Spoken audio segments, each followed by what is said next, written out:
As we build up to finals time in the Vwfl, I thought I would take a look at where each Premier Division team is, who is still in with a chance, and who should start thinking about 2015.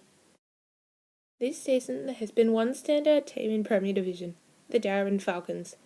They are undefeated after 12 rounds of the season, and it doesn't look like anyone is even close to defeating them.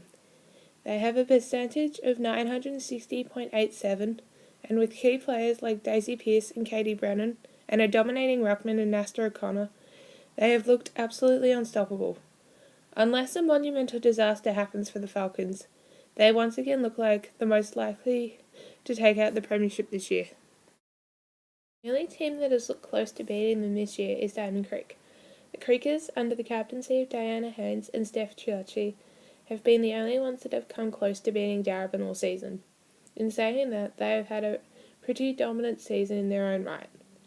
Their 2 losses to Darebin were the only losses for the year for the Creekers.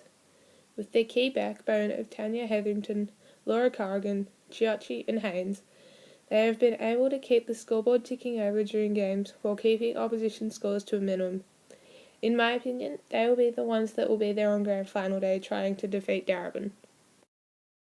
The other 2 teams still in the race for finals are Melbourne Uni and St Kilda.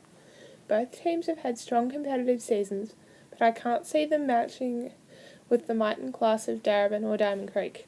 But in saying that, anything could happen and one of those teams could overpower their more highly fancied opponents. 3 teams that are out of finals contention and should be thinking about 2015 are VU, St Albans, Eastern Devils and Bendigo. St Albans have had a fairly competitive season, but with only 1 game to go, are too far behind the 4th placed St Kilda. Before the round last weekend, they were still in the hunt, but the loss to St Kilda destroyed their chances.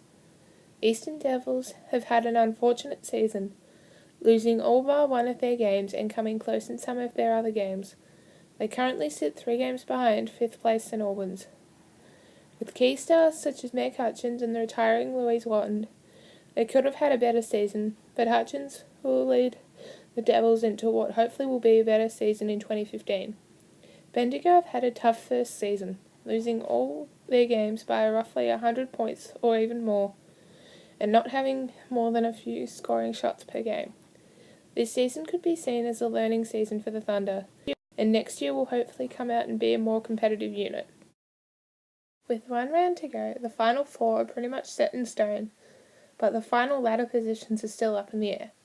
So come down one Sunday afternoon during the next few weeks and enjoy the very best that women's football has to offer. For more details on anything to do with the Vwfl, go to www.vwfl.com.au.